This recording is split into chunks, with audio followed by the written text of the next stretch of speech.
একটা কথা আছে, রেগে গেলেন তো হেরে গেলেন। কারণ রাগের মাথায় নেয়া সিদ্ধান্তগুলো সবসময় খারাপ কিছুই নিয়ে আসে।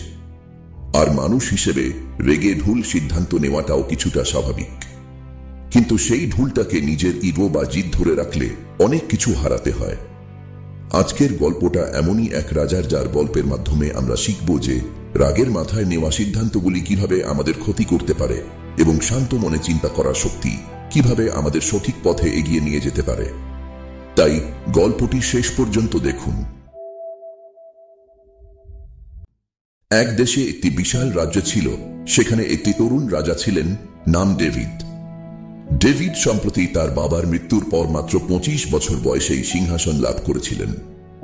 ছোটবেলা থেকেই ডেভিড এক বিজ্ঞ শিক্ষকের অধীনে বেড়ে উঠেছিলেন, আর বাবা চলে যাবার পর ডেভিডের শিক্ষকই তার অভিভাবক হয়ে যায় এবং তাকে উপদেশ দিতে শুরু করেন।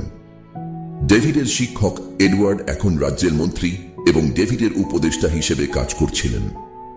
সবই ঠিক ছিল, কিন্তু গত বছর আবহাওয়ার পূর্বাভাসে এডওয়ার্ডের ভুলের কারণে রাজ্যে মারাত্মক খাদ্য সংকট দেখা দেয়। হতাশা ও ক্রোধে ডেভিড কিছু চিন্তা না করেই তার গুরু এডওয়ার্ডকে রাজ্য ত্যাগ করতে এবং কখনো ফিরে না আসতে আদেশ দেন। রাজা ডেভিডের আদেশ মেনে নিয়ে এডওয়ার্ড হতাশা নিয়ে চুপচাপ রাজপ্রাসাদ ছেড়ে চলে যান। নতুন জীবন শুরু করার জন্য এডওয়ার্ড দূরেরই এক গ্রামে কৃষক হিসেবে বসবাস করার সিদ্ধান্ত নেন। যদিও তার কাছে এখনো অনেক সম্পদ ছিল, তবুও তিনি সাধারণ জীবনযাপন বেছে নিলেন এবং গ্রামবাসীর সাথে মিশে গেলেন। অল্প সময়ের মধ্যেই এডওয়ার্ড তার প্রজ্ঞার জন্য গ্রামবাসীর শ্রদ্ধা অর্জন করে নিলেন। গ্রামের মানুষ ছোটখাটো বিষয়েও তার পরামর্শ নিতে আসত। অন্যদিকে রাজা ডেভিড তার দায়িত্ব পালন করতে গিয়ে নানান সমস্যার মুখে পড়ছিল, আর এ সময় রাজা তার বিশ্বস্ত উপদেষ্টা এডওয়ার্ডের কমতি অনুভব করছিল। ডেভিডের মনে অনুশোচনা জাগে যখন তিনি বুঝতে পারে যে এডওয়ার্ডকে তাড়ানোর সিদ্ধান্তটিতে সে তাড়াহুড়ো করে ফেলে এবং সে রাগের বশে ভুল করে ফেলেছিল। তাই তিনি তার সৈন্যদের নির্দেশ দেন এডওয়ার্ডকে খুঁজে বের করতে। দিনগুলো সপ্তাহে পরিণত হয়, কিন্তু তারা তাকে খুঁজে পায়নি। কেউই জানত না এডওয়ার্ড কোথায় আছেন। তখন ডেভিডের মাথায় একটি বুদ্ধি আসে। এডওয়ার্ডের ছাত্র হিসেবে ডেভিডের বুদ্ধিও প্রখর ছিল। তিনি সৈন্যদের নির্দেশ দেন যেন তারা প্রতিটি গ্রামের প্রধানকে একটি চিঠি এবং একটি মাটির কলস পাঠায়। চিঠিতে প্রতিটি গ্রাম প্রধানকে নির্দেশ দেওয়া হয় যেন 1 মাসের মধ্যে সবাই খালি কলসটিকে জ্ঞান দিয়ে পূর্ণ করে ফেরত পাঠায়। যদি তারা এটি করতে না পারে, তাহলে তাদের মূল্যবান রত্ন দিয়ে এটি পূরণ করতে হবে। কলসটি এডওয়ার্ডের গ্রামেও পৌঁছায়। চিঠি পেয়ে সেই গ্রামের প্রধান দ্রুত তার পরামর্শ নিতে যায় এবং গ্রামবাসীরা তাদের সমস্যা সমাধানের জন্য তার চারপাশে জড়ো হয়। জ্ঞান এমন কিছু নয় যা একটি কলসে রাখা যায়, এবং গ্রামেও যথেষ্ট রত্ন ছিল না যা দিয়ে এটি পূরণ করা যাবে। গ্রামবাসীরা ভয় পেতে শুরু করে, বুঝতে পারে তারা হয়তো রাজা ডেভিডের এই অনুরোধ পূরণ করতে পারবে না। এডওয়ার্ডের দিকে তাকিয়ে তারা তাকে সাহায্যের জন্য জিজ্ঞাসা করে।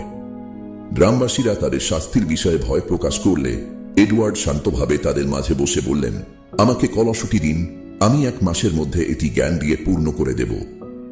গ্রামের প্রধান তাকে জিজ্ঞাসা করলেন, তুমি কি পরিকল্পনা ভাবছ তা আমাদেরকেও বলো। এডওয়ার্ড হাসলেন এবং বললেন, এখনো জানি না, এত দুশ্চিন্তার মধ্যে ভাবতে পারছি না, তবে আমি করে নিব। এডওয়ার্ডের প্রজ্ঞার উপর বিশ্বাস রেখে গ্রামবাসীরা কলসটি তার হাতে তুলে দেয় এবং আশা করে যে তিনি কোনো সমাধান ঠিকই বের করবেন।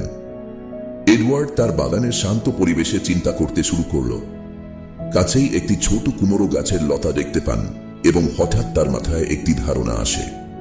তিনি একটি ছোট কুমড়ো লতাসহ সেই কলসের মধ্যে রেখে দেন। দিনগুলো পার হতে থাকে এবং তিনি সেটিকে যত্ন দিয়ে বড় করতে থাকেন।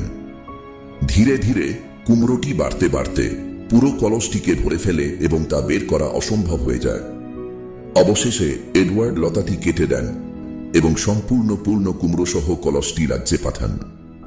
রাজা ডেভিড যখন কলসটি পেলেন, তিনি অবাক হয়ে দেখলেন যে সেটি একটি বিশাল কুমড়ো দিয়ে ভরা।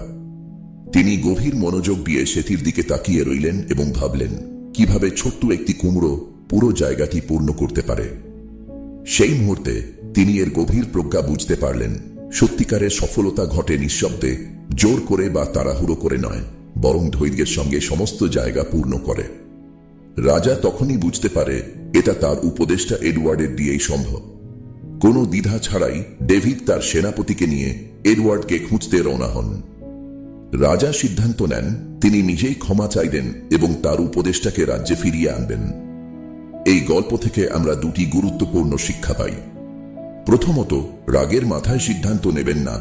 আপনার আবেগ মনকে অন্ধ করতে পারে এবং পরবর্তীতে আপনাকে অনুশোচনায় ফেলে দিতে পারে।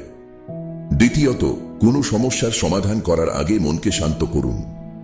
আতঙ্ক ও উদ্বেগ ছেড়ে দিন, কারণ শান্ত মনই স্পষ্ট চিন্তার চাবিকাঠি। এই স্বচ্ছতা থেকেই আপনি যে কোনো সমস্যার সঠিক সমাধান খুঁজে পাবেন। গল্পের এই মোড়ে আপনাদের সবার জন্য একটি প্রশ্ন রয়ে যায়, আমরা কি আমাদের আবেগের প্রভাবে অন্ধ হয়ে হুটহাট সিদ্ধান্ত নিব, যেমনটা রাজা ডেভিড করেছিল, নাকি কঠিন সময়েও কাছের মানুষদের বিশ্বাস করব? আপনাদের মতামতটি কমেন্টে জানাতে ভুলবেন না। আর ভিডিও ভালো লাগলে লাইক, শেয়ার করে দিবেন। ধন্যবাদ।